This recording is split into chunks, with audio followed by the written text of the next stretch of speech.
Hello students,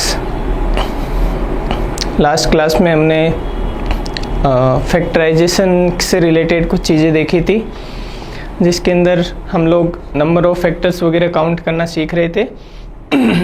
हमने कुछ ऐसा एग्जांपल लिया था लास्ट क्लास में।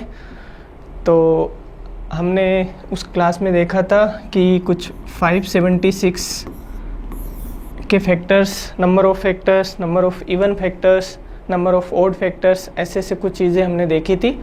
हम अभी उसी को आगे कंटिन्यू करने जा रहे हैं, ठीक है। तो ये एग्जांपल है,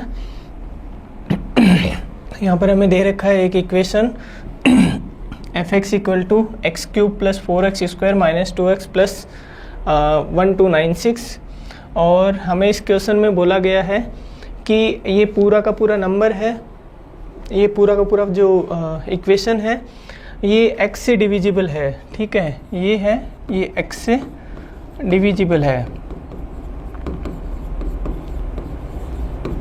ठीक है।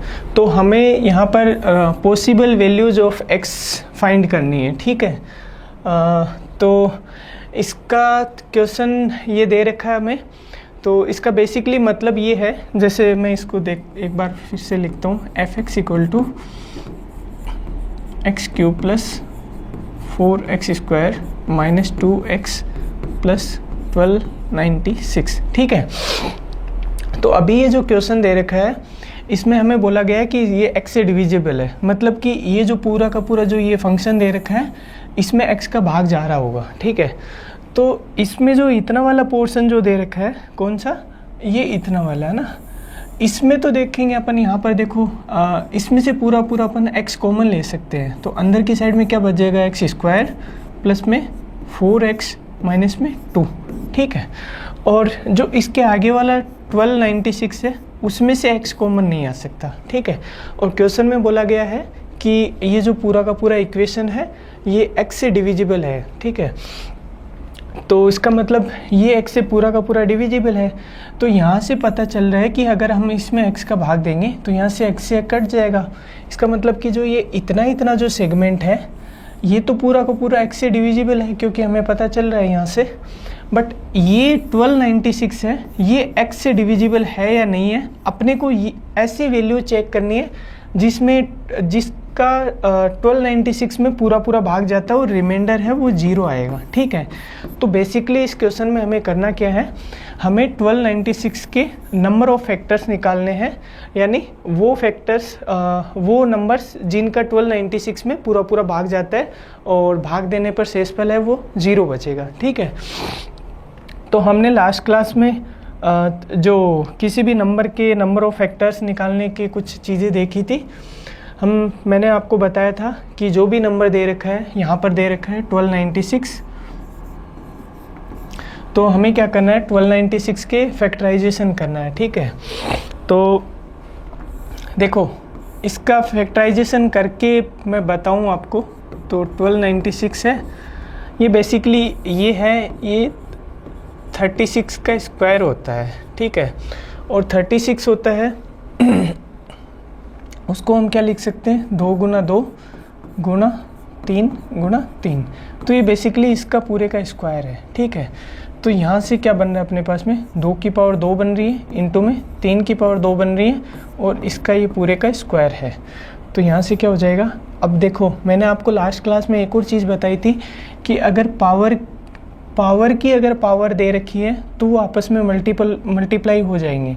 तो यहाँ पर क्या हो जाएगा, 2 × 2 हो जाएगा, और इंटू में 3 की पावर भी 2 है और इसकी भी पावर 2 दे रखी है, तो ये भी आपस में मल्टीप्लाई हो जाएगी, ठीक है। तो ये क्या हो जाएगा फिर, 2 की पावर 4 इंटू में 3 की पावर 4, ठीक है। तो जो हमने अभी देखा कि 1296 है, इसका फैक्टराइजेशन क्या है, 2 की पावर 4 इंटू 3 की पावर 4।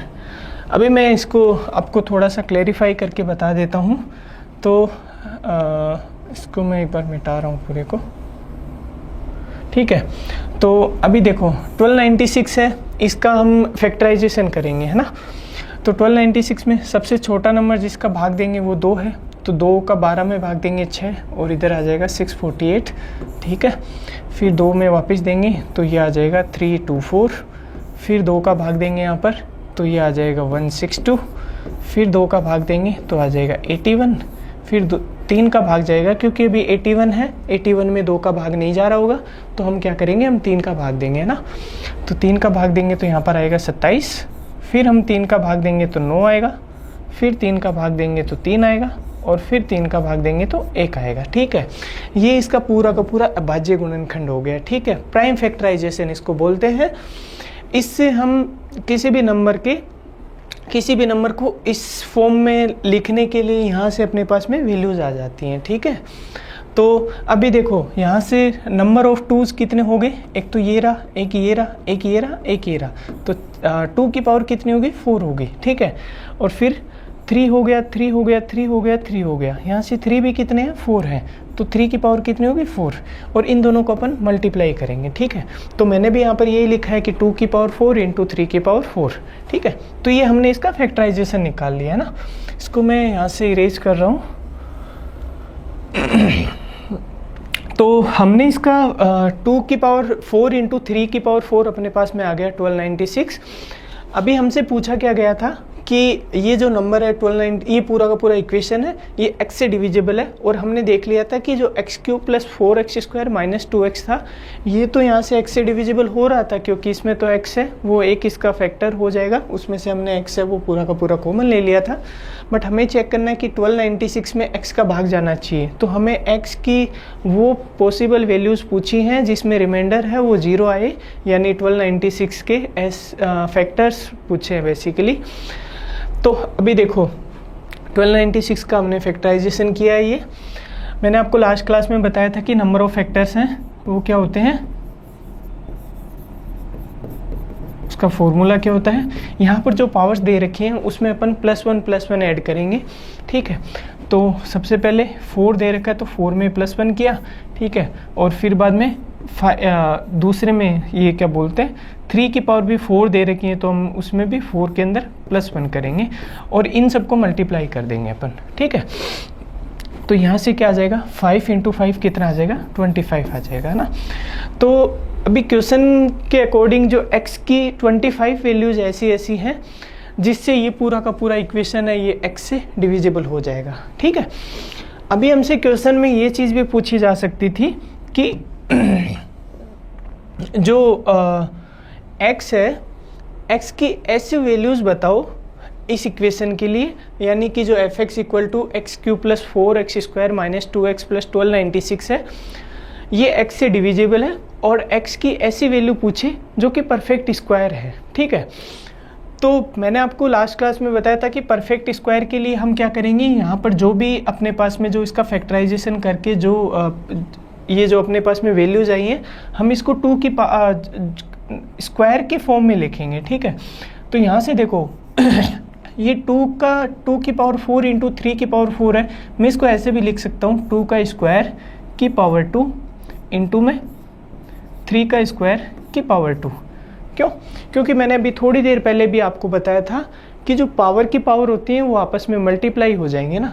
तो अगर इसको हम वापस एक्सपेंड करेंगे तो ये 2 इंटू 2 4 हो जाएगा और ये 2 इंटू 2 4 हो जाएगा। ठीक है, तो अभी हमने क्या कर लिया है कि यहाँ पर 2 स्क्वायर कर लिया, यहाँ पर 3 स्क्वायर कर लिया और इसके पावर्स हैं वो 2 लगा दी। ठीक है, अब हमें क्वेश्चन में पूछा गया कि x की ऐसी वैल्यूज़ कितनी होंगी जो कि परफेक्ट स्क्वायर होंगी। तो परफेक्ट स्क्वायर के लिए ये सीधा कंसेप्ट होता है कि हमें है जो स्क्वायर की फॉर्म में पावर्स पुट करनी है और उसके बाद में जो सेम टू सेम यही वाला जो कंसेप्ट है ये इसके अंदर भी अप्लाई करना है ना। तो यहाँ पर देखो इस पूरे की पावर्स कितनी है, 2 है, तो हम क्या करेंगे 2 के अंदर +1 ऐड करेंगे। ठीक है, इस पूरे की पावर्स कितनी है, 2 है, तो हम वापस 2 के अंदर +1 ऐड करेंगे। ठीक है, और इनको मल्टीप्लाई कर लेंगे तो 2 + 1 कितना हो जाएगा, 3, और यहाँ पर भी 2 + 1 है वो 3 हो जाएगा। ठीक है, तो 3 इंटू 3 कितना हो जाएगा, 9 हो जाएगा। तो यहाँ पर x की 9 वैल्यूज ऐसी होंगी जो कि परफेक्ट स्क्वायर होंगी। अब मैं आपको इसका लास्ट के अंदर हम वो वैल्यूज़ वगैरह भी देख लेंगे। अभी अगर क्वेश्चन में ऐसे पूछा जाता कि इस x की ऐसी वैल्यूज़ बताओ जो कि इवन नंबर होंगी। ठीक है, तो इवन नंबर के लिए मैंने आपको लास्ट क्लास में बताया था ऐसा कुछ कि इवन नंबर के लिए क्या होता है कि हम जो इसका जो फैक्टराइजेशन अपन ने किया था 2⁴ इंटू 3⁴, हमें क्या करना है, इसमें से एक 2 है वो बाहर ले लेना है, ठीक है। तो इसके लिए हम क्या करेंगे, ये 2 अपन ने बाहर ले लिया, तो अंदर क्या बचा 2³ इंटू में 3⁴। ये 2 हम बाहर क्यों लेते हैं, क्योंकि अगर हमें पूछा गया है कि नंबर ऑफ इवन फैक्टर्स, क्योंकि क्वेश्चन में यही बोला है कि x की इवन वैल्यूज़ बताइए, है ना। तो अगर हमें इवन फैक्टर्स निकालने हैं तो इवन फैक्टर्स की कंडीशन क्या होती है कि वो 2 का मल्टीपल होना ही चाहिए, ठीक है। तो इसके लिए हम ये 2 है ये बाहर की साइड में कॉमन ले लेते हैं पहले, है ना। बाकी जो अंदर वाला जो सेगमेंट जितना भी बचता है, इसके अंदर हम फिर से वापस यही वाला कंसेप्ट लगाएंगे।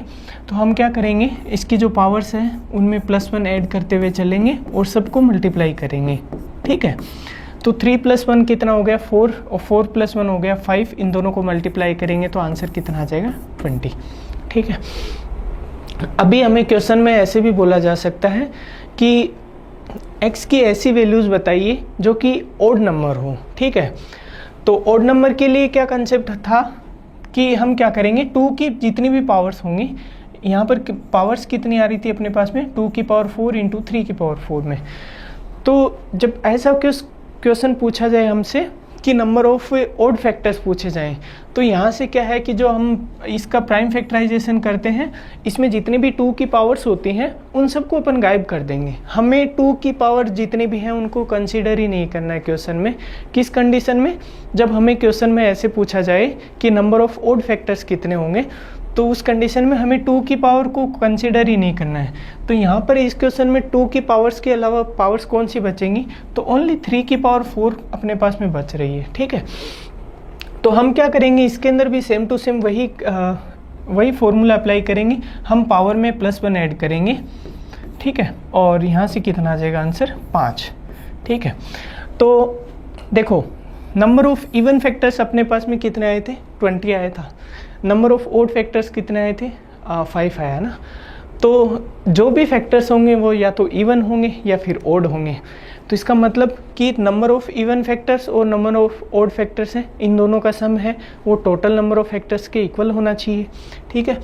तो यहाँ से देखो नंबर ऑफ इवन फैक्टर्स कितने हैं 20 हैं, और नंबर ऑफ ओड फैक्टर्स हैं वो 5 हैं। तो इन दोनों का सम कितना होता है 25 हो जाएगा। हमने अभी ऊपर ही ऊपर देखा था कि नंबर ऑफ फैक्टर्स हैं वो कितने आ रहे थे अपने पास में 25, ठीक है। तो अगर ऐसा कुछ क्वेश्चन पूछा जाए कि नंबर ऑफ फैक्टर्स अपने पास में हमने काउंट कर लिए हैं और नंबर ऑफ इवन फैक्टर पूछे जाए, नंबर ऑफ ओड फैक्टर पूछे जाए, तो हम क्या कर सकते हैं, इनमें से कोई सा भी एक है उसको हम सोल्व कर लेंगे। जैसे मान लो कि हमने क्या किया यहाँ पर कि जो नंबर ऑफ ओड फैक्टर्स हैं उसको काउंट कर लिया, ठीक है। तो नंबर ऑफ ओड फैक्टर्स अपने पास में कितने आ गए थे 5 आ गए थे, और अपने पास में टोटल नंबर ऑफ फैक्टर्स कितने थे 25 थे। तो हम इस 25 में से इस ओड फैक्टर्स को माइनस करके डायरेक्ट 20 भी बता सकते हैं कि ये जो हैं ये क्या होंगे इवन फैक्टर्स होंगे, ठीक है। तो एक ये इसमें क्वेश्चन पूछा जा सकता है। फिर इसके अंदर एक ये भी बोल सकता है क्वेश्चन में कि ऐसे फैक्टर्स बताओ जो कि परफेक्ट क्यूब हो, ठीक है। तो अभी सीधा सीधा वही होगा कि 2 की पावर 4 थी इंटू में 3 की पावर 4 थी, इसको हम अभी क्यूब की फॉर्मेट में लिखेंगे, ठीक है। तो इसको क्यूब की फॉर्मेट में कैसे लिख सकते हैं, 2 की क्यूब की पावर 1 इंटू में 3 की क्यूब की पावर 1, ठीक है। तो यहाँ से पावर कितनी यूज होगी 3 इंटू 1 कितनी 3, और 3 इंटू 1 3, दोनों की 3 पावर है वो यूज हो गई। तो जो साइड में है उसको पूरे को इस साइड में लिख देंगे 2 की पावर 1 इंटू 3 की पावर 1। हमसे क्वेश्चन में ये पूछा गया है कि number of factors which are perfect cube. तो उसके लिए है कि हमें जो क्यूब के फॉर्म में जो फैक्टर्स बन रहे होंगे, जो क्यूब के फॉर्म में जो ये पावर्स बन रही होंगी, हमें उनको कंसीडर करना है, बाकी सबको छोड़ देना है। हमें इस वाले सेक्शन से यहाँ पर कोई भी मतलब नहीं होगा, ठीक है। हमें सिर्फ और सिर्फ उस सेक्शन से मतलब होगा जिसके अंदर ऐसी परफेक्ट क्यूब बन रही होंगी, हम उनकी पावर्स के अंदर वापस वही कंसेप्ट है वो अप्लाई करेंगे। बाकी उसके अलावा जितना भी सेक्शन है जो रिमेनिंग बच रहा है उसको हमें कंसीडर ही नहीं करना है, ठीक है। तो यहाँ से 2 की क्यूब की पावर कितनी हुई 1, तो हम क्या करेंगे 1 के अंदर +1 करेंगे, ठीक है। 3 की क्यूब की पावर हुई 1, ठीक है, तो इसमें भी +1 करेंगे, तो यहाँ से 2 × 2 कितना आ जाएगा 4। तो जो 1296 है इसके 4 ऐसे फैक्टर्स होंगे जो परफेक्ट क्यूब होंगे, ठीक है।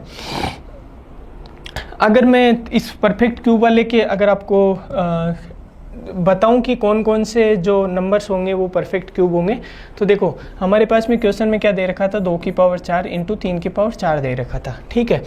तो हम क्या करते हैं कि अभी देखो हमें इसमें से देखना है कि 12 की पावर 96 है, 1296 है, इसके कौन कौन से जो फैक्टर्स ऐसे हैं जो क्यूब परफेक्ट क्यूब है, ठीक है। तो हम क्या करते हैं, देखो यहाँ से 2 की क्यूब अपने पास में बाहर आ जाएगा एक, तो 8 है, 8 के अंदर 1296 का भाग जाता है, क्योंकि 1296 के अंदर इसका फैक्टराइजेशन करते हैं तो 2 की पावर 4 × 3 की पावर 4 आता है, और 8 का जो फैक्टराइजेशन करेंगे तो 2 की क्यूब है, तो 2 की पावर 4 × 3 की पावर 4 में 2 की पावर 3 का भाग तो जाएगा ही जाएगा, तो 8 है, इसका एक फैक्टर हो गया जो कि परफेक्ट क्यूब है, ठीक है। इसके अलावा हम देख सकते हैं कि एक है वो 3 की क्यूब भी हो सकता है ना, 3 की क्यूब, ये कितना होता है 27 हो जाएगा, ठीक है। हम इसमें अगर 3 की क्यूब का भाग देंगे तो 3 की क्यूब है, ये इससे कट जाएगा, तो इसका भी पूरा पूरा भाग जा रहा होगा, तो ये भी इसका एक फैक्टर होगा, और ये जो फैक्टर है ये एक परफेक्ट क्यूब है, ठीक है। एक हम ये ले सकते हैं कि 2 की क्यूब × में 3 की क्यूब, ठीक है, एक हमने ये वाला फैक्टर ले लिया, ठीक है। तो इससे क्या आ जाएगा, यहाँ से आ जाएगा 8 × यहाँ से आ जाएगा 27, तो ये कितना हो जाएगा, और 216 जो कि है वो 6 का क्यूब है, ठीक है। तो हमने क्या किया, 2 की पावर 3 × 3 की पावर 3 लिया, इसको अगर इसमें से भाग देंगे तो ये कम्प्लीटली डिविजिबल होगा, रिमाइंडर 0 छोड़ेगा यहाँ से, तो ये भी एक इसका परफेक्ट क्यूब वाला एग्जाम्पल हो जाएगा। एक हम क्या करेंगे, जो एक है, एक तो सबका ही फैक्टर होता है एक, ठीक है, तो एक है, एक ये परफेक्ट क्यूब भी होता है क्योंकि हम 1 की पावर 3 को 1 ही लिखते हैं, ठीक है। तो एक तो 1 आया, एक 8 आया, एक 27 आया, और एक 216 आया, ये 4 ऐसे फैक्टर हैं जो परफेक्ट क्यूब है। हमने इस कंसेप्ट से भी अभी निकाले थे कि जो ऐसे 4 ही फैक्टर होंगे जो कि परफेक्ट क्यूब होंगे। ऐसे ही मैं आपको क्लेरिफाई करने के लिए जो स्क्वायर वाले भी बता सकता हूँ, बट आप अभी इसको देखकर समझ गए होंगे कि ऐसे फैक्टर्स हम स्क्वायर वाले भी कंसीडर कर सकते हैं, वो थोड़ा प्रोसेस लेंदी होगा। बाकी ये जो भी आपको बताया है ये एकदम सीधा सीधा कंसेप्ट है, ये उसमें अप्लाई होता है, तो आप इसको थोड़ा सा ध्यान में रखिएगा, ठीक है।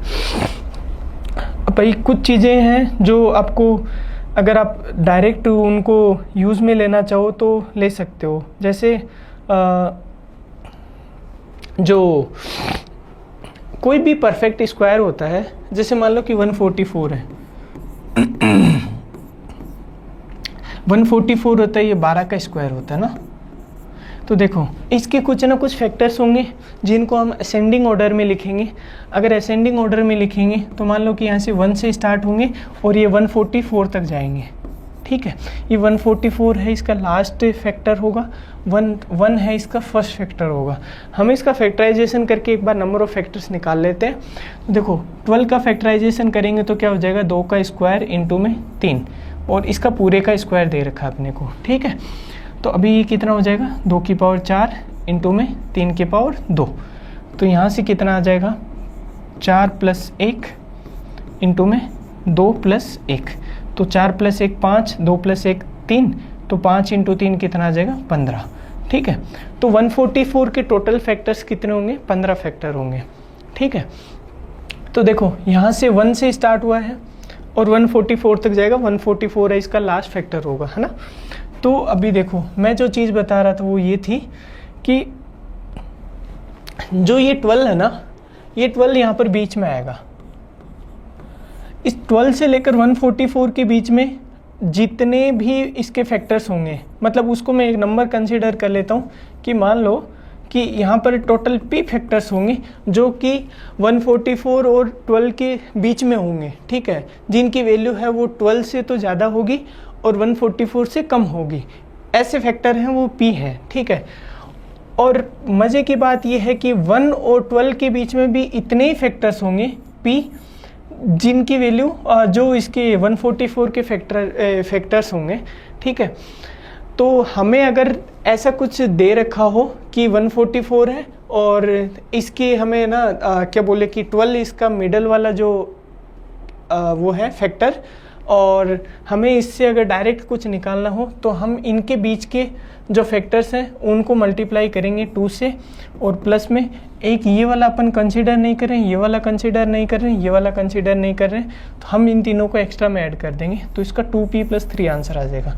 ये आपको थोड़ा समझ में नहीं आया होगा, मैं अभी इसको थोड़ा और सही से बताता हूँ। देखो 144 था, 144 को हमें नहीं पता कि इसके फैक्टर्स कौन कौन से होंगे। हमें क्वेश्चन में ऐसा दिया हुआ आ जाए कि 144 है, ये 12 का स्क्वायर है, 12 का एकदम परफेक्ट स्क्वायर है ये, तो हमें दिया हुआ आ जाए कि इसका जो रूट है, इसका रूट जो भी वैल्यू है यहाँ पर कितनी है, 12 है, इसके और 1 के बीच में टोटल p फैक्टर है, ठीक है। हमें इस p की क्वेश्चन में कुछ ना कुछ वैल्यू दी हुई आएगी और हमें फिर पूछा जाएगा कि 144 की मतलब कोई भी ऐसे नंबर दे रखा होगा, जैसे मैं इसका क्वेश्चन फ्रेम करता हूँ एक, है ना। मान लो कि ऐसा कुछ क्वेश्चन दिया जाए कि एक नंबर है a के वर्गमूल यानी जो रूट, ठीक है, वह 1 के बीच कुल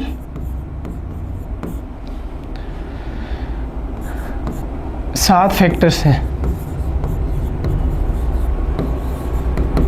ठीक है। तो a के कुल फैक्टर्स की संख्या बताओ।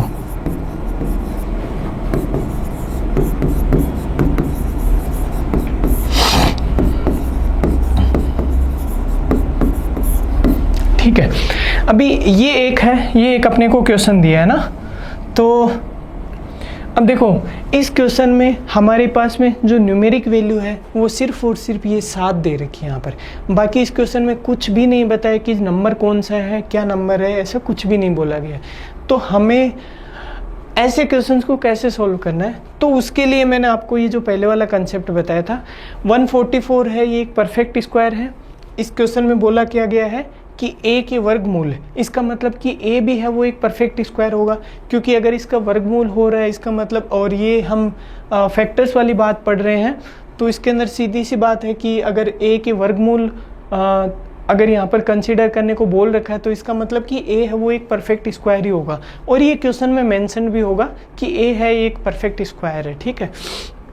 तो हमने क्या बोला अभी, क्वेश्चन में क्या बोला है कि a के वर्गमूल, ठीक है, जो रूट है, तो रूट है वो एकदम बीच में आएगा, मैंने अभी जस्ट आपको बताया था, वह 1 के बीच में है, ठीक है। टोटल 7 फैक्टर्स हैं, there are total 7 factors between 1 and root of a, ठीक है। ये अपने को वैल्यू दे रखी है क्वेश्चन में, और हमें पूछा गया है कि so how many factors will be there of a, ठीक है, ये हमसे क्वेश्चन में पूछा गया है। तो मैंने अभी आपको बताया था कि इसका 144 है, इसका रूट दे रखा है कितना, 12, ये हमें पता होगा क्योंकि हमें इतना तो पता ही होगा कि 144 का रूट है वो 12 दे रखा है, ठीक है।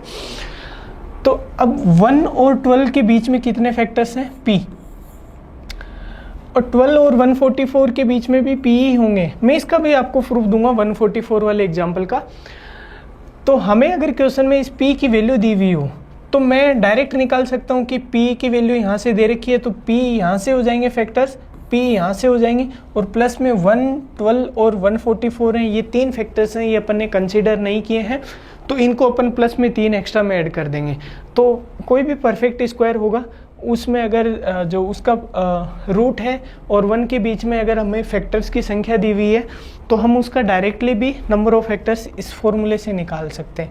ये क्वेश्चन के अकॉर्डिंग लगता है, क्योंकि अगर इस टाइप का अगर क्वेश्चन आएगा जिसके अंदर कोई नंबर, कोई न्यूमेरिक वैल्यू नहीं दी हुई होगी, अपने को कोई संख्या नहीं बताई होगी, बट उसमें जो 1 और उसका जो रूट है उसके बीच की कुछ फैक्टर्स का संख्या बता रखी होगी, तो हमें इससे direct total number of factors पूछे होंगे, तो ऐसे कुछ क्वेश्चंस आते हैं जिनके अंदर अपन डायरेक्ट यहाँ से क्या कर सकते हैं कि 2 × 7 प्लस में 3, यही मैंने अभी बताया था आपको कि 2p + 3। ये जो p है यहाँ पर क्या है कि number of factors between 1 and root of the जो वैल्यू जो भी अपने को क्वेश्चन में दे रखी होगी। तो ठीक है, तो 2p + 3 हो जाएगा। तो मैंने यहाँ पर अपने को p की वैल्यू यहाँ पर कितनी दी है, 7 दी है, तो 2 × 7 कितना हो जाएगा, 14 हो जाएगा, और प्लस में 3। तो टोटल ऐसे कितने उस जो ये a है, a की कितने फैक्टर्स हो जाएंगे, 17 हो जाएंगे। ठीक है, अभी अपन ये जो 144 वाला है इसको थोड़ा इसके फैक्टर्स वगैरह हम लिखते हैं और उसके बाद में इसको क्रॉस चेक करते हैं एक बार, है ना। देखो अभी 144 है ना, हाँ, तो 144 का सबसे पहला फैक्टर क्या होगा, 1 होगा। उसके बाद में 2 का भाग जाएगा 144 में, फिर 3 का भी भाग जाएगा क्योंकि 4 + 4 8, 8 + 1 9 हो गया, तो 9 के अंदर 3 का भाग जा रहा होगा। फिर 4 का भी भाग जाएगा क्योंकि लास्ट की 2 संख्या है उनके अंदर अगर 4 का भाग जा रहा है तो 4 का भाग भी जा रहा होगा। ठीक है, फिर 5 एक ऑड नंबर है और ये एक इवन नंबर है तो 5 का भाग नहीं जाएगा। 6 का भाग जाएगा क्योंकि अगर 2 का जा रहा है, 3 का जा रहा है तो 6 का जाएगा। ठीक है, उसके बाद में 7 का नहीं जाएगा, 8 का जा रहा होगा क्योंकि लास्ट के 3 नंबर्स में 8 का भाग जा रहा। 8 दूनी 8 एकम 8, बचे कितने 6, और आगे 4 हो गया तो 64 के अंदर 8 × 8 64 हो जाएगा। ठीक है, 9 का भाग जाएगा क्योंकि 4 + 4 8, 8 + 1 कितना हो जाएगा, 9 हो जाएगा। तो 9 अगर सम 9 हो रहा है तो फिर 9 का भी भाग जाएगा। ठीक है, तो एक फैक्टर कितना हो जाएगा, 9 हो गया। इसके बाद में 10 का भाग नहीं जाएगा क्योंकि लास्ट का नंबर है वो 0 नहीं है। 11 का भाग नहीं जाएगा। ठीक है, 12 का भाग जाएगा क्योंकि 12 का तो परफेक्ट स्क्वायर है ना, तो फिर ये 12। अब हमें देखो इस क्वेश्चन में कितने दे रखे हैं, 1 2 3 4 5 6, इन दोनों के बीच में जो इसका रूट है और जो नंबर 1 दे रखा है स्टार्टिंग में, इन दोनों के बीच में कितने वो आए, जो फैक्टर्स कितने आए, 1 2 3 4 5 6 आए। इसका मतलब अपने पास में p की वैल्यू यहाँ पर कितनी आई है, 6 आई है ना। तो मैंने अभी आपको जो कंसेप्ट बताया था कि अगर ऐसा कुछ p की अपने को डायरेक्ट वैल्यू दे रखी होगी तो उसके नंबर ऑफ फैक्टर्स कितने हो जाएंगे, 2p + में 3 हो जाएंगे। ठीक है, यहाँ पर अपने को p की वैल्यू दे रखी है 6, तो अगर मैं 6 वैल्यू रखूँगा तो 2 × 6 प्लस में 3 हो जाएगा। तो यहाँ से टोटल कितना आएंगे, 2 6 12, 12 प्लस में 3 कितने हो जाएंगे, 15। इसका मतलब जो अभी आपको कंसेप्ट बताया उसके अकॉर्डिंग नंबर ऑफ फैक्टर्स कितने होंगे, 144 के टोटल 15 होंगे। ठीक है, अभी मान लो कि हम उस जो मैंने आपको थोड़ी देर पहले जो कंसेप्ट मैंने बताया था, जो a उनकी पावर्स में +1 ऐड करके जिससे हम सोल्व करते हैं, तो उसके अकॉर्डिंग अगर देखें तो 144 का प्राइम फैक्टराइजेशन क्या होता है, 2 की पावर 4 × 3², यही होगा। क्योंकि इसको लिख सकते हैं अपन 16 × 9 लिख सकते हैं, और 16 होता है वो 2 की पावर 4 होता है, और 9 होता है वो 3 का स्क्वायर होता है। तो ये 144 को हम 2 की पावर 4 × 3 की पावर 2 लिख लिया। तो अभी इसमें नंबर ऑफ फैक्टर्स निकालेंगे तो हम पावर्स में +1 ऐड करते हुए चलेंगे, तो 4 + 1 हो जाएगा और यहाँ से 2 + 1 हो जाएगा, तो ये 5 हो जाएगा, 5 × 3। ठीक है, तो यहाँ से कितना आ गया, 15 आ गया अपने पास में। ठीक है, ये देखो यहाँ से अपने पास में नंबर ऑफ फैक्टर्स कितने हैं, 15 है, और यही 15 अपने पास में इस वाले फॉर्मूले से आ रहे हैं। ठीक है, ये वाला जो फॉर्मूला है ना, ये जितने भी परफेक्ट स्क्वायर होंगे और उनके जो रूट और 1 के बीच में अगर कोई नंबर ऑफ फैक्टर्स दे रखे होंगे तो इससे हम डायरेक्ट है वो क्या बोलते हैं, total number of factors of that जो numeric value which will be given in the question, हम उसको फाइंड कर सकते हैं। ठीक है, तो भाई ये मेरी तरफ से यहाँ पर जो फैक्टराइजेशन वाला जो नंबर ऑफ फैक्टर्स वगैरह ये सब हम काउंट करते हैं, ये वाला कंसेप्ट है, ये मेरी तरफ से ख़त्म होता है। अभी इसके अंदर कुछ और चीज़ें मैं आपको जो डायरेक्ट याद रखने लायक हैं वो बता देता हूँ, कि जैसे भी कोई भी प्राइम नंबर होता है, कोई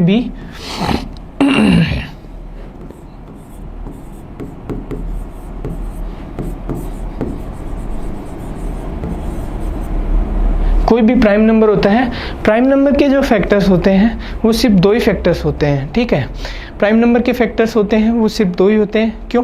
क्योंकि प्राइम नंबर में सिर्फ या तो एक का भाग जाएगा, या तो जो प्राइम नंबर होगा वो एक से डिविजिबल होगा, या वो खुद जो प्राइम नंबर जो वैल्यू दे रखी है उससे डिविजिबल होगा। मैं एग्जांपल लूँ, जैसे 11 है, 11 एक प्राइम नंबर है, तो 11 में हम सिर्फ एक का भाग दे सकते हैं और जो 11 है खुद उसका भाग दे सकते हैं। तो जो कोई भी प्राइम नंबर होगा, प्राइम नंबर के हमेशा फैक्टर्स कितने होंगे, 2 ही होंगे, ठीक है। ये किसी भी प्राइम नंबर के लिए एप्लीकेबल होगा, जितने भी प्राइम नंबर्स हैं उन सब के अंदर उनके फैक्टर्स होंगे वो सिर्फ 2 होंगे, ठीक है। वैसे ही अगर किसी प्राइम नंबर का अपने को स्क्वायर दे रखा है, ठीक है, तो कोई भी प्राइम नंबर है,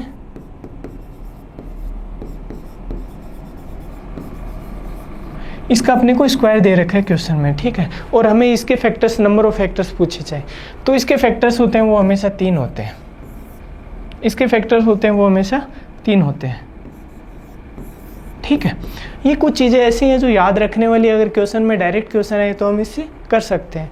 जैसे मान लो कि 11 का स्क्वायर में कंसीडर कर लेता हूँ, तो 11 का स्क्वायर क्या हो जाएगा, 121 हो जाएगा, ठीक है। अगर मैं इसका फैक्टराइजेशन करूँगा तो ये क्या होगा, 11 का स्क्वायर होगा, ठीक है।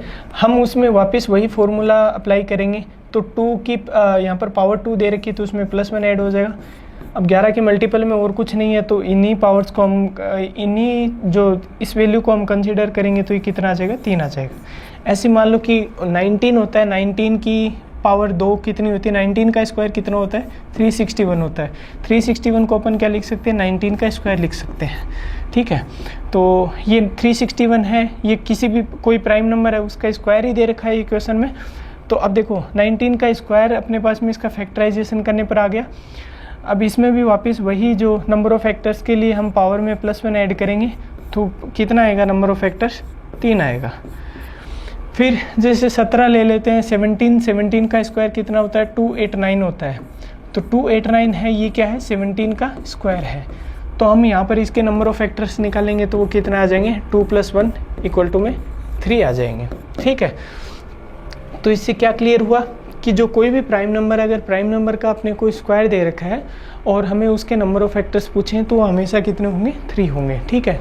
ऐसे ही अगर कोई प्राइम नंबर दे रखा है तो प्राइम नंबर के जो नंबर ऑफ फैक्टर्स होते हैं वो 2 होते हैं, ठीक है। ये 2 चीज़ें हैं, कौन सी, एक तो ये वाली, इसके ये है, ये नंबर ऑफ फैक्टर्स है, और एक ये वाली चीज़, ये दोनों की चीज़ें हैं। ये दोनों के दोनों जो बातें हैं, जो ये एक तो प्राइम नंबर के नंबर ऑफ फैक्टर्स और एक प्राइम नंबर के स्क्वायर के नंबर ऑफ फैक्टर्स, ये दोनों की दोनों चीज़ें हैं, ये आपको याद रखनी है, ठीक है। अगर किसी क्वेश्चन में डायरेक्ट अगर ऐसा बोला जाए तो हम उसमें डायरेक्ट कर सकते हैं, हमें सॉल्व करने की ज़रूरत नहीं पड़ेगी, ठीक है। इसके बाद में एक और कंसेप्ट है कि अगर कोई भी परफेक्ट स्क्वायर दे रखा है ना, अगर कोई भी परफेक्ट स्क्वायर दे रखा है अपने को, तो परफेक्ट स्क्वायर के नंबर ऑफ फैक्टर्स होंगे ना, वो हमेशा कोई ना कोई ऑड नंबर होगी, ठीक है। तो इसके अगर नंबर ऑफ परफेक्ट स्क्वायर दे रखा है, इसके नंबर ऑफ फैक्टर्स होंगे वो हमेशा कोई ना कोई ऑड नंबर ही आएगा अपने पास में, ठीक है। इसका भी मैं आपको एक एग्जाम्पल के साथ में बता देता हूँ। जैसे अगर अपन छोटे छोटे एग्जाम्पल लेके चलें, जैसे 36 लिया हमने, तो 36 क्या हो जाएगा, 6 का स्क्वायर होता है।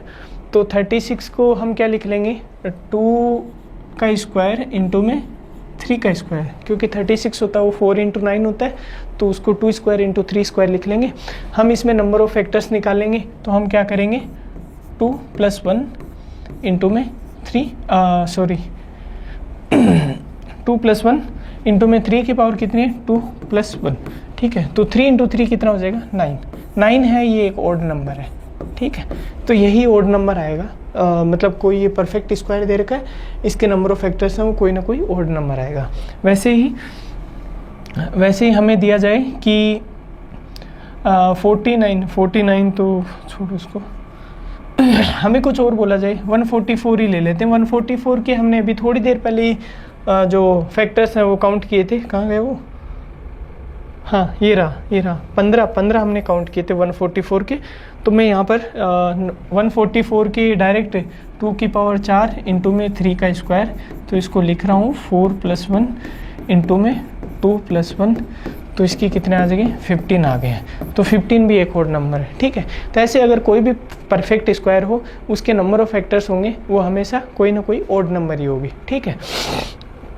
तो अभी देखो इससे हम एक चीज़ देख सकते हैं कि हमें ऐसा कुछ बोला जा सकता है कि 100 से नीचे ऐसे कितने नंबर्स हैं जिनके जो नंबर ऑफ फैक्टर्स हैं वो ऑड नंबर होंगे, ठीक है।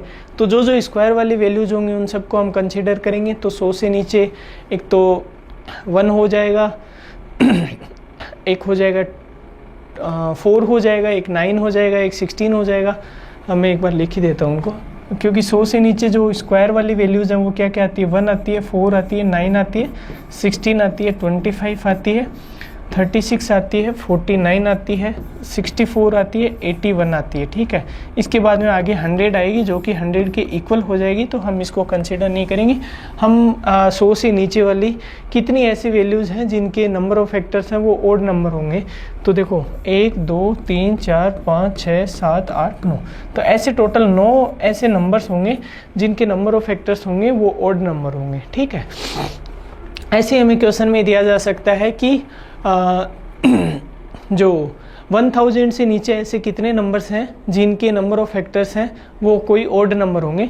तो 1000 का मतलब है कि मतलब ऐसा कौन सा नियरेस्ट नंबर होगा 1000 से नीचे जो कि परफेक्ट स्क्वायर होता हो।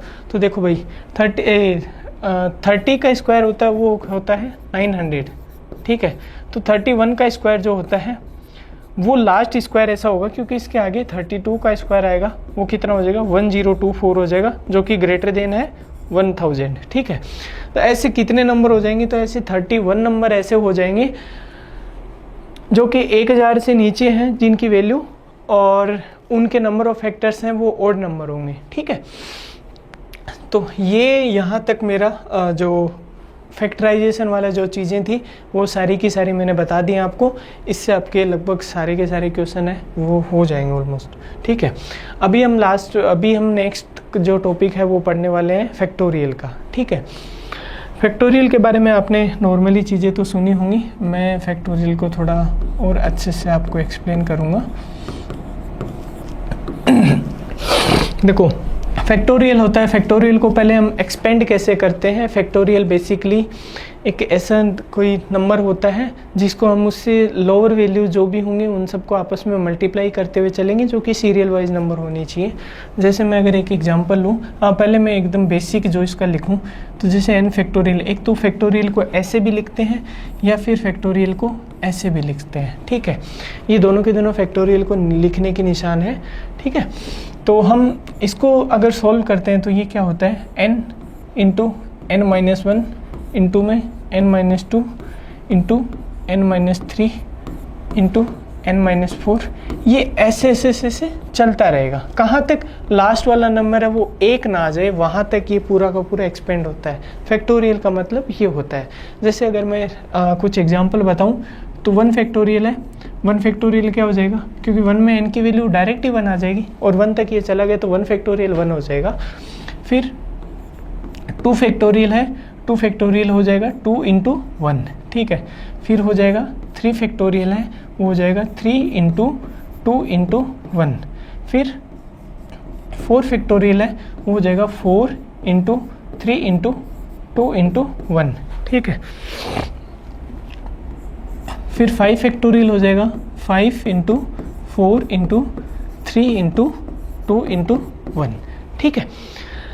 तो फैक्टोरियल का एक्सपेंशन अपन ऐसे करते हैं कि जो भी नंबर दे रखा है उसको हम 1 उसमें से माइनस करते चलेंगे और जब लास्ट नंबर है वो 1 आ जाएगा वहाँ तक अपन उसको रोक लेंगे, ठीक है। तो ये था, ये फैक्टोरियल को अपन ओपन कैसे करते हैं। अब हम इसके कुछ कंसेप्ट समझते हैं। इसमें बहुत सारे कंसेप्ट आते हैं, जैसे नंबर ऑफ जीरोज़, कुछ फैक्टोरियल्स वगैरह दे रखे हैं उनका अपने को लास्ट यूनिट डिजिट बताना होता है। तो ऐसे से कुछ कंसेप्ट हैं जो हम देखने वाले हैं अभी, है ना। तो मैं इस वाली जो प्रोसेस है इसको क्वेश्चंस के अकॉर्डिंग वो आपको क्लियर करवाऊँगा। तो जैसे मान लो कि हमें क्वेश्चन में दिया जाए कि 1000 फैक्टोरियल है, ठीक है, हमें इसमें नंबर ऑफ जीरोस पूछे जाते हैं, ठीक है। तो अभी देखो भाई नंबर ऑफ जीरोज का क्या मतलब होता है कि लास्ट में यूनिट डिजिट जो भी नंबर है, जो 1000 फैक्टोरियल होगा इसका बड़ा सा एक्सपेंशन होगा, क्योंकि 1000 से लेकर 1 तक जितनी भी नंबर्स हैं उन सबको अपन मल्टीप्लाई करेंगे। तो अगर क्वेश्चन में नंबर ऑफ जीरोस पूछा जाता है तो बेसिकली वो क्या पूछ रहा है, वो 5 की पावर n इंटू 2 की पावर n, और यहाँ पर n की जो लार्जेस्ट वैल्यू है हमें इसके बारे में वो क्वेश्चन में पूछना चाह रहा है, ठीक है। तो देखो हमें अगर कोई भी नंबर दे रखा है, कोई भी अगर फैक्टोरियल दे रखा है अपने को, तो हम क्या करते हैं उसको, अभी देखो फैक्टोरियल का मैंने अभी आपको बताया था कि 1000 से लेकर 1 तक वो पूरा का पूरा नंबर है वो आपस में मल्टीप्लाई होगा। मैं इसको क्या कर रहा हूँ कि मैं उल्टी साइड से लिखना स्टार्ट कर रहा हूँ ताकि आपको थोड़ा ईजिली समझ में आ जाए। तो देखो 1 इंटू 2 इंटू 3 इंटू 4 5 6 7 8 9 10 11 12 13 14 15 16 17 18 19 20 21 22 23 24 25 26 27 28 29 30, ठीक है। और ये आगे ऐसे ऐसे चलता रहेगा 1000 तक, ठीक है। तो ये मैंने इसका थोड़ा सा एक्सपेंशन किया है ताकि आपको थोड़ी सी ये चीज़ है वो अच्छे से समझ में आ जाए। तो देखो बेसिकली हमें पूछा क्या गया है कि 5 की पावर n इंटू 2 की पावर n, इसमें n की लार्जेस्ट वैल्यू है वही जीरो, उसका मतलब हो गया क्योंकि 5 इंटू 2 बन के 10 बन जाएगा और 10 है उसका यूनिट डिजिट आ जाएगा वो 0 आ जाएगा, ठीक है। अभी देखो मैंने ऐसे कुछ एक्सपेंशन लिखा है, लास्ट तक 1000 तक जाएगा। देखो हम इसको अगर मल्टीप्लाई जब ऐसे इन सारे के सारे नंबर्स को जब हमने लिख रखा है तो हम एक चीज़ देख रहे हैं कि जो एवरी सेकेंड नंबर है वो एक इवन नंबर है, ठीक है। आगे 14 जो भी है 14 16 फिर बाद में 18 फिर 20 ऐसे करके, तो एवरी सेकेंड नंबर है वो क्या है, वो एक इवन नंबर है। और मैंने आपको पहले भी बता रखा है कि इवन नंबर है उसका एक मल्टीपल वो हमेशा 2 का मल्टीपल होगा ही होगा। तो इसका मतलब कि जो एवरी इवन नंबर है उसमें एक फैक्टर तो 2 हमेशा कंसीडर होगा ही होगा। तो इसका मतलब कि हर दूसरा नंबर है उसमें से हमारे को 2 की एटलीस्ट एक पावर तो मिल ही रही होगी, ठीक है। बट हमें इसका मतलब ये पता चल गया कि 2 की पावर है वो तो बहुत इजीली मिल जाती है क्योंकि हर दूसरा नंबर है उससे हमारे को 2 मिल जाएगा, ठीक है। बट यहाँ पर क्या है कि 5 है, 5 बड़ा नंबर है, ठीक है। तो 5 का देखो 5 सबसे पहले कहाँ मिला है, 1 2 3 4 5, मतलब कि 4 नंबर छोड़ने के बाद में अपने पास में 5 की पावर 1 है वो अपने को प्राप्त हुई है ना। फिर आगे चलेंगे 6 7 8 9, ये 4 नंबर अपने को छोड़ने पड़े, उसके बाद में अपने पास में क्या है 5 आया है, ठीक है। एक तो ये रहा 5, एक ये रहा 5, उसके बाद में 11 12 13 14 ये सब छोड़े, इसके बाद में अपने पास में 15 आया, ठीक है। उसके बाद में 16 17 18 19 ये सब छोड़े, उसके बाद में 20 है, 20 के अंदर भी 5 का भाग जा रहा होगा। तो इससे हमें पता क्या चला कि 2 है, 2 तो इजीली मिल जा रहा है क्योंकि यहाँ से 2 की पावर 1 मिल गई, यहाँ से 2 की पावर 4 है, 4 को 2 की पावर 2 लिख लेंगे, फिर 6 से 2 की पावर 1 मिल जाएगी, 8 से 2 की पावर 3 मिल जाएगी। इसका मतलब कि जो 2 की पावर्स हैं वो तो अपने को बल्क क्वांटिटी में मिल जाएंगी, बट 5 की पावर्स हैं वो बहुत रेयर कंडीशन में मिल रही हैं अपने को। तो हमें क्या करना है कि ऐसा अगर कुछ क्वेश्चन दिया हुआ है तो उसमें 5 की पावर्स को कंसिडर करना है क्योंकि 2 की पावर्स हैं वो तो बहुत ईजीली मिल जाएंगी। और अगर सबसे पहले मैं अगर नंबर ऑफ जीरोज़ में अगर आपको बताऊं तो हाँ, हमें उसके अंदर क्या करना है कि कोई भी फैक्टोरियल दिया हुआ होता है उसको हमें क्या करना है कि 5 की पावर्स को कंसिडर करना है। और अब देखो यहाँ पर है ना जो 5 है वो कितने नंबर्स के बाद में आया है, 1 2 3 4 5 है वो फिफ्थ प्लेस पर आया है ना। ऐसे आगे 6, 7, 8, 9, 10 चलेंगे तो 10 है वो वापस कौन से पर आएगा, 10th प्लेस पर आएगा। ठीक है, इसका मतलब कि 5 की पावर है वो every pair of 5 numbers, every pair of 5 numbers के अंदर अपने को एक पावर मिल रही है 5 की। ठीक है, तो ऐसे हमारे पास में 5-5 के ग्रुप बनते जाएंगे। तो इसके बाद में 6, 7, 8, 9, 10 इनका एक ग्रुप बनेगा जहाँ से अपने को 5 की पावर 1 मिलेगी। फिर 11, 12, 13, 14, 15 यहाँ से अपने पास में फिर से 5 की पावर 1 मिलेगी। ठीक है, तो इसका मतलब अगर हम जो क्वेश्चन में दिया हुआ है 1000, तो क्वेश्चन में दिया हुआ है 1000, तो 1000 के ऐसे कितने पेयर्स बनेंगे, तो 1000 के हम क्या करेंगे 5 का भाग देंगे तो कितना आएगा 200 आएगा। ठीक है, अब आप बोलोगे कि सर हमारे पास में 5 की पावर्स तो डायरेक्ट 200 आई गई हैं, तो इसका आंसर 200 हो जाएगा।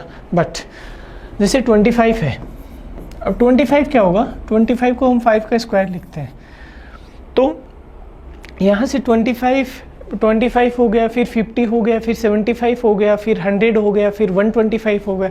ये ऐसे नंबर है जहाँ से 5 की मल्टीपल पावर्स भी मिलेंगी।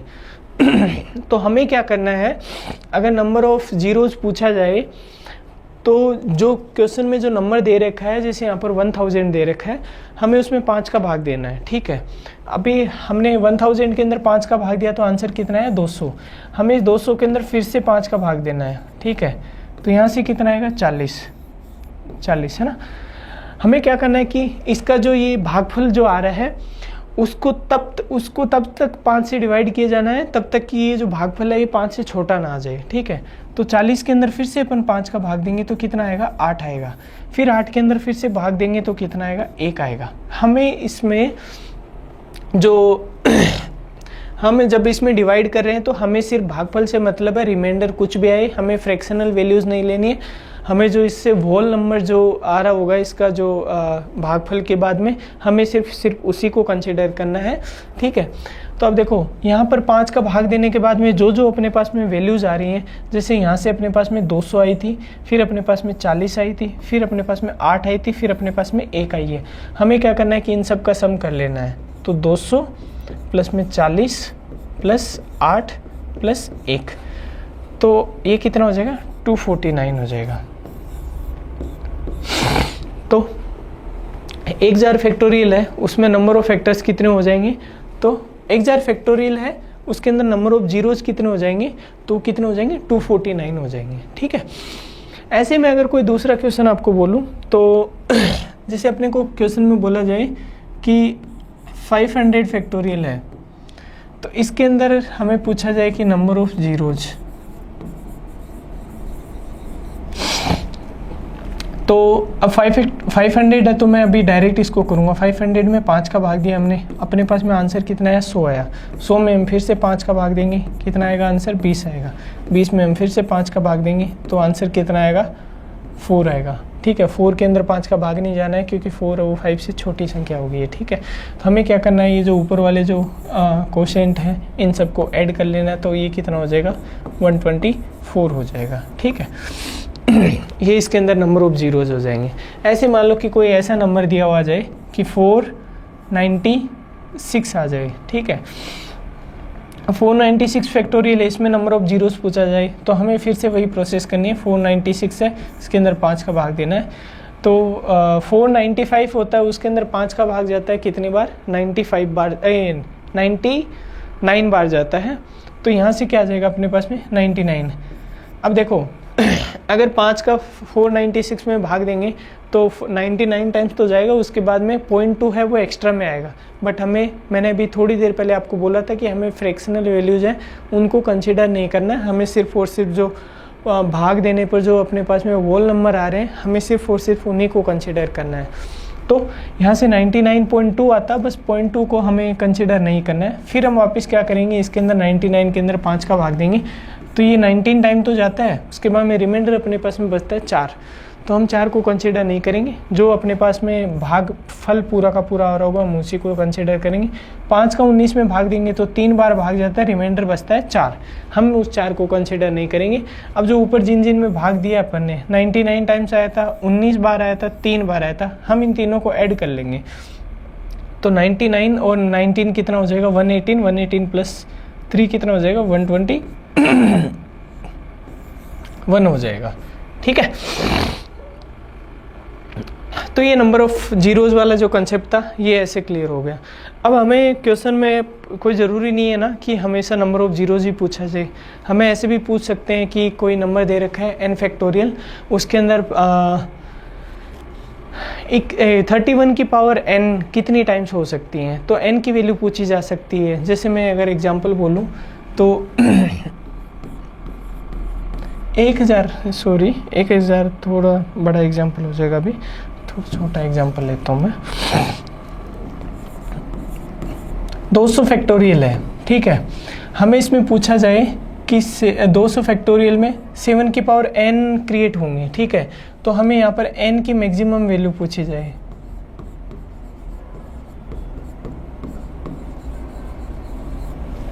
ठीक है, तो ये अपने को क्वेश्चन में दिया हुआ है कि 200 फैक्टोरियल है, उसमें कुछ ना कुछ नंबर आएगा, बट उसमें 7 की पावर n भी वहाँ पर इंक्लूड होंगी, तो हमें n की मैक्सिमम वैल्यू पूछिए, यानी कि n की कितनी पावर्स, मतलब 7 की कितनी पावर्स होंगी जो 200 फैक्टोरियल को अपन एक्सपेंड करेंगे, तब वहाँ से अपने पास में जो 7 की पावर्स आएंगी वो हमसे बेसिकली क्वेश्चन में पूछिए। तो मैंने अभी आपको बताया था कि जो नंबर ऑफ जीरोज़ वाले में मैंने आपको बताया था कि उसमें क्या हम किसकी पावर कंसिडर करनी थी, हमें 10 का हमने क्या किया था, फैक्टराइजेशन किया था 2 × 5। तो यहाँ पर मैंने आपको बताया था कि जो 2 था, 2 तो हर मतलब बल्क क्वांटिटी में 2 की पावर्स मिल जाएंगी, क्योंकि हर सेकेंड नंबर है वो इवन नंबर हो रहा था, बट यहाँ पर हमने पावर किसकी चेक की थी, 5 की।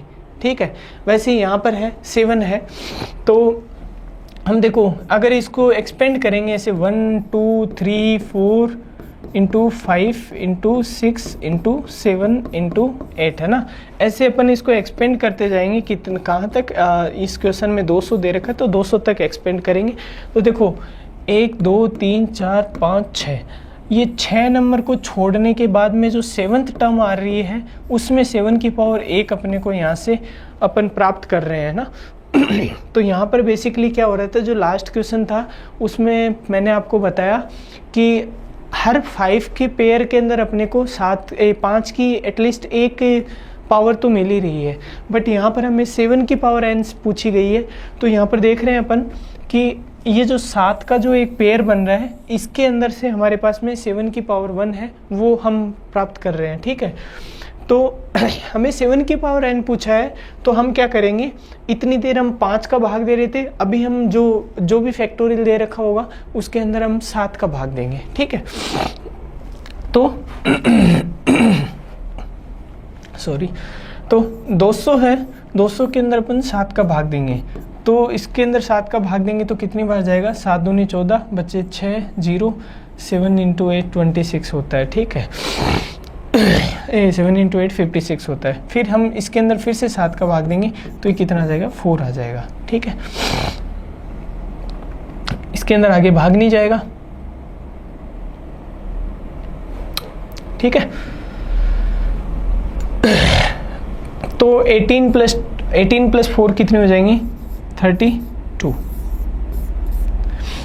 28 + 4 कितनी हो जाएंगी, 32। ठीक है, ये 32 होंगी, ये 7 की पावर 32 होंगी यहाँ पर, तो n की वैल्यू अपने पास में कितनी आ जाएगी, 32 आ जाएगी। ठीक है, तो ऐसे मान लो कि कोई भी फैक्टोरियल दे रखा हो, उसमें हमें किसी भी नंबर की पावर पूछी हो, अगर वो प्राइम नंबर दे रखा है, अगर हमें किसी प्राइम नंबर की पावर पूछी है, तो हम डायरेक्ट क्या करेंगे, उस प्राइम नंबर का जो फैक्टोरियल वाला जो न्यूमेरिक वैल्यू है उसके अंदर भाग देंगे, तब तक देते जाएंगे जब उसका भागफल है वो उस प्राइम नंबर से छोटा ना आ जाए। जैसे अगर मैं एक और एग्जांपल लूँ, जैसे 1000 फैक्टोरियल है, इसके अंदर हमें 31 की पावर्स n है, तो यहाँ पर n की फिर से अपने को n की मैक्सिमम वैल्यू बतानी है। ठीक है, तो अब देखो 31 है, एक प्राइम नंबर है ना, प्राइम नंबर है, तो इसका फैक्टराइजेशन वगैरह करेंगे तो 1 × 31 ही होगा। ठीक है, तो हमें 31 यहाँ पर है ना, 31 की पावर n दे रखी है और n की हमें मैक्सिमम वैल्यू पूछी है, तो हम क्या करेंगे, 1000 के अंदर डायरेक्ट 31 का भाग दे लेंगे। ठीक है, तो देखो 961 होता है, वो 31 का वो होता है क्यूब होता है, स्क्वायर होता है, ठीक है। तो इसका भाग कितनी बार जाएगा, 31 बार जाएगा। फिर बाद में इसमें 31 का वापस भाग देंगे तो कितना आएगा, 1 आएगा। भाई ये भाग देकर आप देख लेना, बट मैंने आपको डायरेक्टली बता दिया क्योंकि 961 के अंदर 31 का भाग देते हो 31 भागफल आता है और उसके बाद रिमाइंडर बचता है कितना, 39 बचेगा। हमें रिमाइंडर से कोई मतलब नहीं है, हमें जो भागफल आ रहा है उसी से मतलब है। तो यहाँ पर जो टोटल पावर ऑफ 31 कितनी हो जाएंगी, तो 31 प्लस में 1 कितना हो जाएगा, 32 हो जाएगा। तो यही है n की वैल्यू होगी 32। अब देखो ये वाला जो मैंने आपको बताया कि डायरेक्ट हम जो यहाँ पर नंबर प्राइम नंबर दे रखा है तो हम उस प्राइम नंबर का डायरेक्ट उस फैक्टोरियल के अंदर भाग दे लेंगे, ये प्राइम नंबर के लिए था। अगर मान लो कि यहाँ पर कोई कंपोजिट नंबर दिया हुआ जाए, जैसे कि यही मैं एग्जांपल लेता हूँ कि 1000 फैक्टोरियल है, इसके अंदर हमें 14 की पावर n दे रखी है और यहाँ से n की मैक्सिमम वैल्यू पूछी है।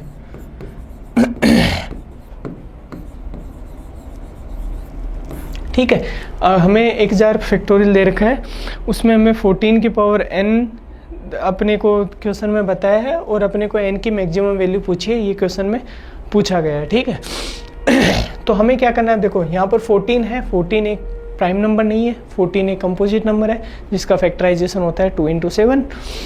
तो हम क्या करेंगे, सबसे पहले 14 को क्या कर लेंगे, 14 का फैक्टराइजेशन करके इसको लिख लेंगे 2 × 7। ठीक है, हमें क्या करना है, अभी जब फैक्टराइजेशन किया हमने तो यहाँ पर जो सबसे बड़ी प्राइम नंबर आ रही होगी, यहाँ पर कितनी आ रही है, 7 आ रही है। हम क्या करेंगे, इस 7 का इसमें 1000 में भाग देंगे। हम क्या करेंगे, इस 7 का 1000 में भाग देंगे और फिर यहाँ से भागफल कितना आएगा, 1, 3, 0, 4 और 2। ठीक है, इतनी बार भाग जाएगा। फिर हम इसमें वापस 7 का भाग देंगे तो कितना आएगा, 20 आएगा। फिर 7 का भाग देंगे तो कितना आएगा, 2 आएगा, इसके अंदर भाग नहीं जाएगा।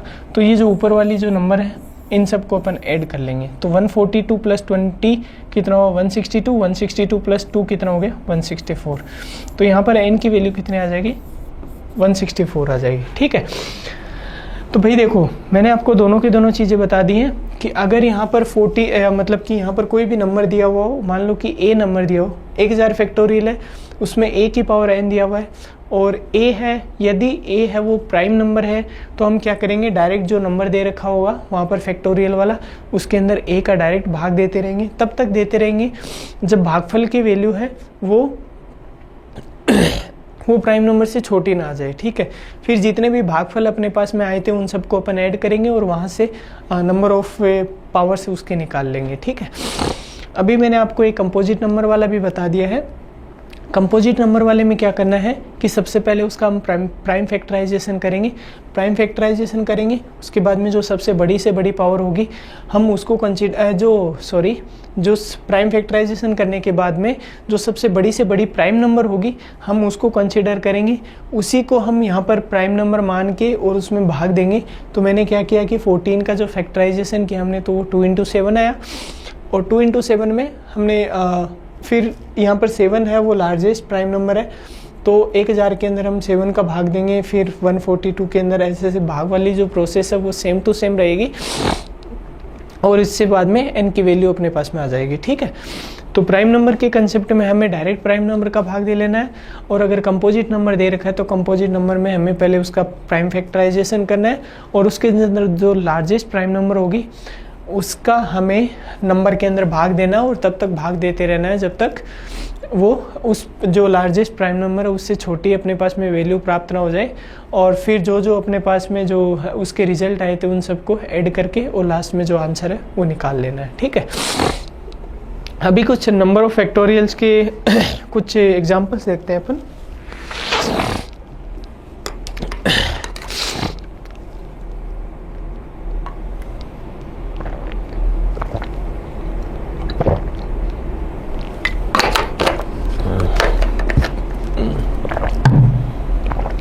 हम अभी नंबर ऑफ फैक्टोरियल्स के कुछ एग्जांपल्स देखेंगे। जैसे मान लो कि ऐसा कुछ क्वेश्चन आ सकता है कि ये भाई सम का निशान होता है ना, तो तो n इक्वल टू 1 to 24 है ना, और यहाँ पर x, ठीक है, x फैक्टोरियल लिख देता हूँ मैं। तो अभी ये वाला ये क्वेश्चन दे रखा है अपने को, तो हमें पूछा है कि इसका यूनिट डिजिट क्या होगा। तो बेसिकली भाई देखो, इसका मतलब होता है सम ऑफ दिस नंबर, और जिसकी वैल्यू है वो 1 से लेकर 24 तक वेरी करती है। और हमें इसके अंदर जो उसका यूनिट डिजिट पूछा है, इसका हमें क्या पूछा है, इसका हमें यूनिट डिजिट पूछा है, सॉरी,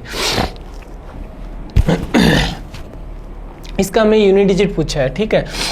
इसका मतलब क्या है, देखो इसका मतलब 1 फैक्टोरियल प्लस में 2 फैक्टोरियल प्लस में 3 फैक्टोरियल प्लस में 4 फैक्टोरियल प्लस में 5 फैक्टोरियल प्लस में 6 फैक्टोरियल, ऐसे ही हम प्लस प्लस प्लस प्लस करते जाएंगे, लास्ट में 24 फैक्टोरियल तक अपने को जाना है।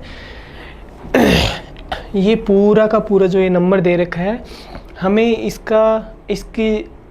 हम इसको एक्सपेंड करेंगे, उसके बाद में जो इनका सम करके जो लास्ट में वैल्यू आएगी, हमें उसका यूनिट डिजिट पूछा है। क्वेश्चन में बेसिकली ये पूछा है, ठीक है।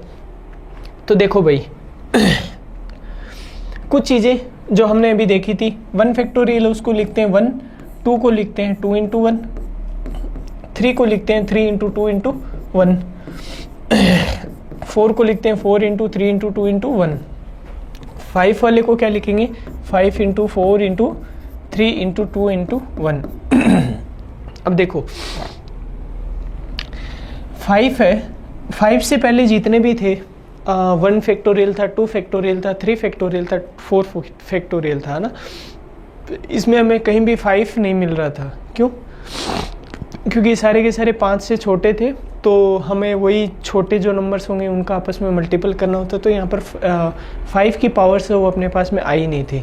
बट जो नंबर 5 फैक्टोरियल है, 5 फैक्टोरियल से आगे लेकर 24 फैक्टोरियल तक जितने भी नंबर होंगे, उनके अंदर अपने पास में एटलीस्ट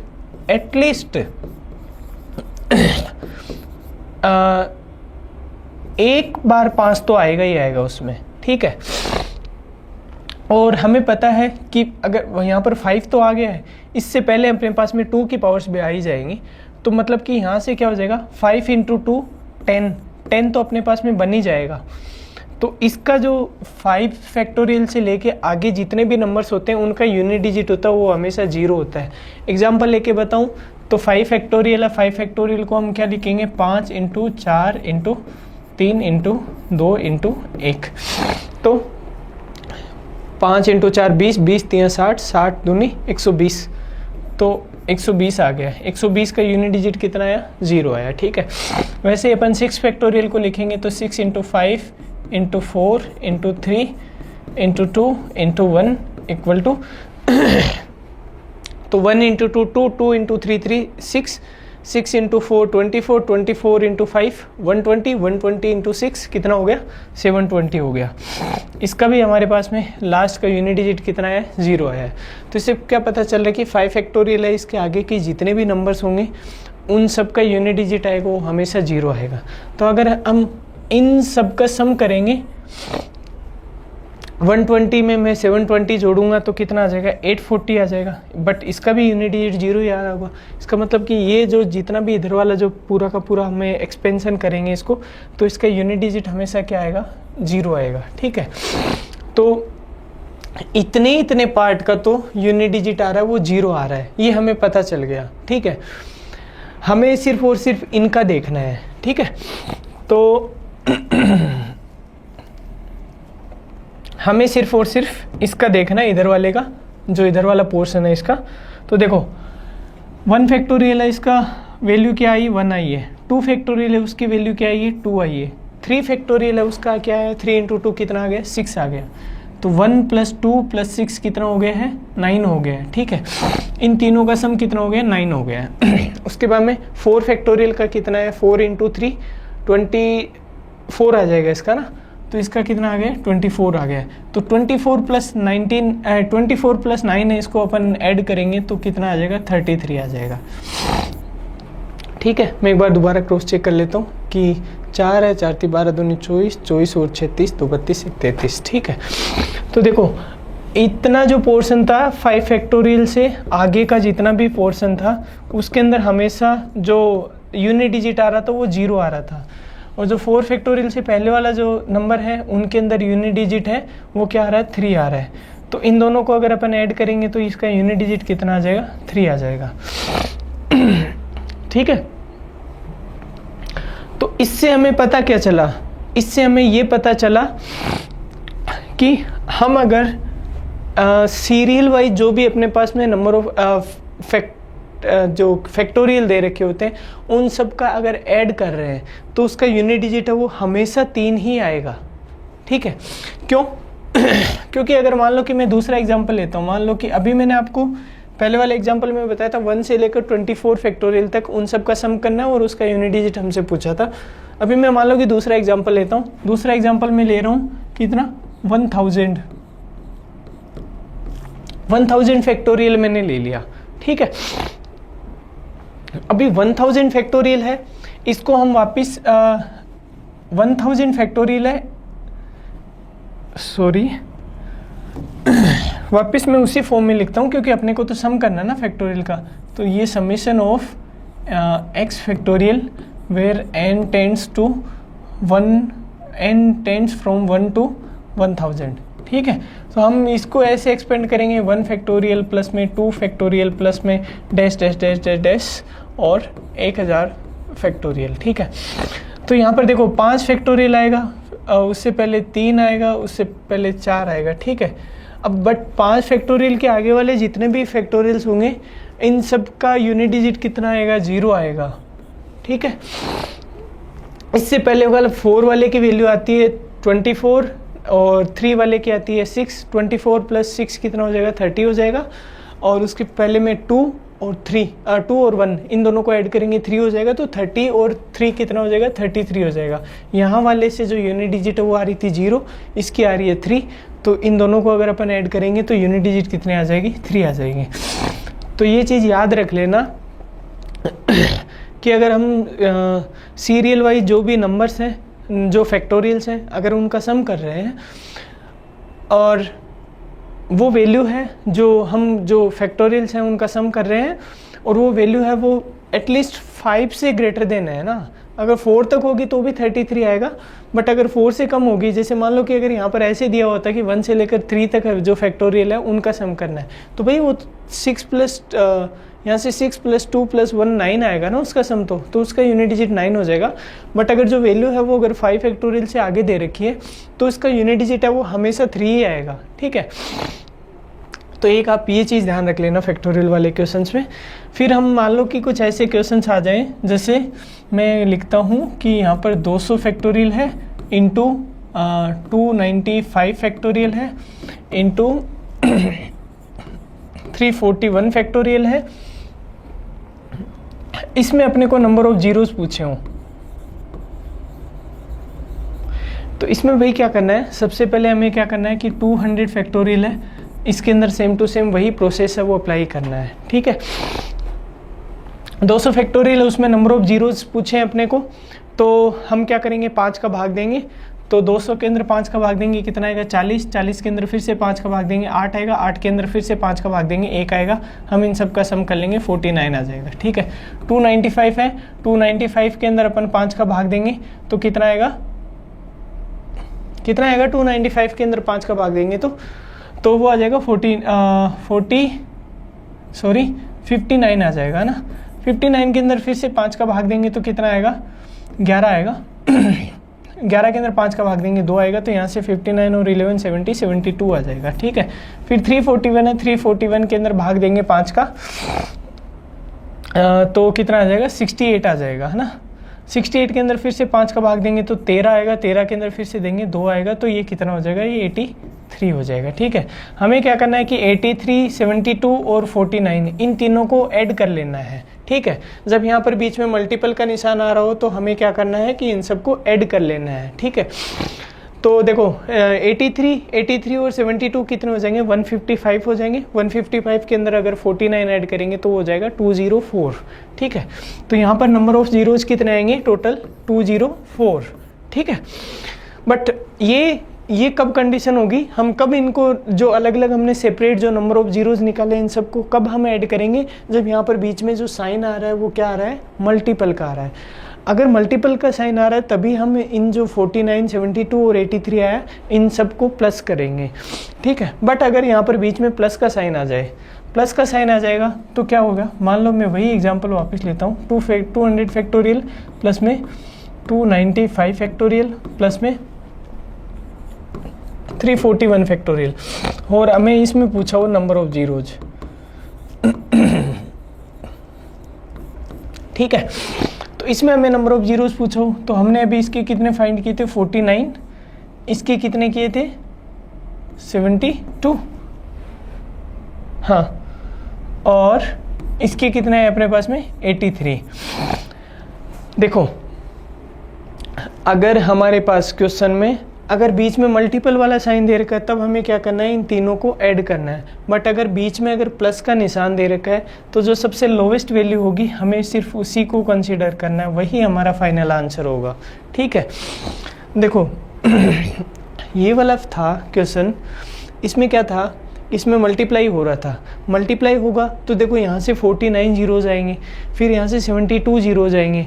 तो भाई अगर हम 10 को 10 से मल्टीप्लाई करते हैं तो 100 आता है, तो एक जीरो पहले 10 के अंदर आ रहा था, दूसरा जीरो वो 10 के अंदर आ रहा था, उन दोनों को मल्टीप्लाई किया तो 100 आया अपने पास में। तो 100 के अंदर कितने जीरोज हो गए, 2 जीरोज हो गए ना, तो वो एक तो पहले वाले से आ रहा था, एक दूसरे वाले से आ रहा था, हमने उन दोनों को ऐड किया तभी तो 2 जीरो आए ना। रुको एक मिनट, जैसे मान लो कि 100 है, 100 को हम 10 से मल्टीप्लाई कर रहे हैं तो कितना आ रहा है, 1000 आ रहा है। तो यहाँ पर कितने जीरोज थे, 2 थे, यहाँ पर कितना है, 1 है, हम इन दोनों को ऐड किया तभी तो यहाँ पर 3 आया है ना।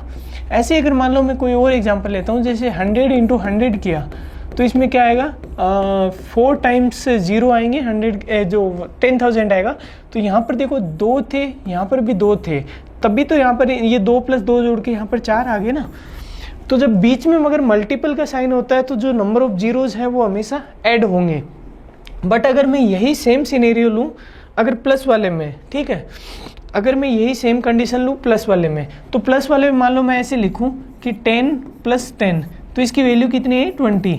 तो यहाँ पर भी 1 जीरो आ रहा था, यहाँ पर भी 1 जीरो आ रहा था, और यहाँ पर भी कितना आ रहा है, 1 जीरो। मैंने अभी आपको बोला कि जो सबसे लोवेस्ट वैल्यू होगी वो अपन कंसीडर करेंगे।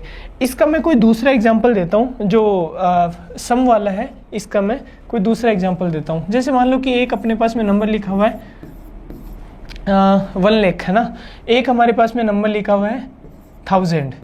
ठीक है, इसके अंदर नंबर ऑफ जीरोज कितने हैं, 5 है। ठीक है, इसके अंदर नंबर ऑफ जीरोज कितने हैं, 3 है। हमें इन दोनों का सम करना है, हम यहाँ पर भी सम कर रहे हैं, हम इस वाले में जब मैं आपको थोड़ा एक्सप्लेन कर रहा हूँ इसमें भी हम सम ही कर रहे हैं ना। तो इसका सम करेंगे 0 0 0 1 0 1। ठीक है, अब इसके अंदर नंबर ऑफ जीरोज कितने हैं, तो 3 आए। भाई ये वाला 0 है, ये कंसिडर नहीं होगा, क्योंकि लास्ट से हमें स्टार्ट होना, जितने जीरोज आ रहे होंगे वही जीरोज होते हैं, वही नंबर ऑफ जीरोज बोलते हैं उनको। ठीक है, ये बीच वाला काउंट मत करने लग जाना आप। ठीक है, तो यहाँ पर नंबर ऑफ जीरोज कितने आए हैं, 3 आए हैं। ये 3 क्या है, इनमें से जो लोवेस्ट वैल्यू होगी वही तो ये 3 आ रहा है ना आंसर। ऐसे अगर कोई और एग्जांपल लूँ मैं, जैसे मान लो कि एक तो दे रखा है हमारे पास में 5 जीरो दे रखे, एक ऐसा दे रखा है कि 900 दे रखा है। ठीक है, एक हमारे पास में दे रखा है सिर्फ और सिर्फ 9 दे रखा है। तो इसका इन तीनों का सम करेंगे, क्योंकि मैं सम वाला भी बता रहा हूँ। तो 0 0 9 हो जाएगा, यहाँ पर 0 हो जाएगा, यहाँ पर 9 हो जाएगा, यहाँ पर 0 0 1 हो जाएगा। तो इसके अंदर देख रहे हो आप लास्ट में 0 1 भी नहीं आ रहा है, तो मतलब कि यहाँ पर नंबर ऑफ जीरोज कितना हो जाएगा, 0 हो जाएगा। तो यहाँ पर देखो नंबर ऑफ जीरोज कितना है, 0, यहाँ पर है 2, यहाँ पर है 5। तो इन 5 और 2 का कोई मतलब नहीं है। जब अगर यहाँ पर 0 है वो लोवेस्ट वैल्यू है तो वो वही उसके आंसर में भी वही वाली वैल्यू है, उसी को हम कंसिडर करेंगे। तो मैंने आपको अभी एक चीज़ बताई है कि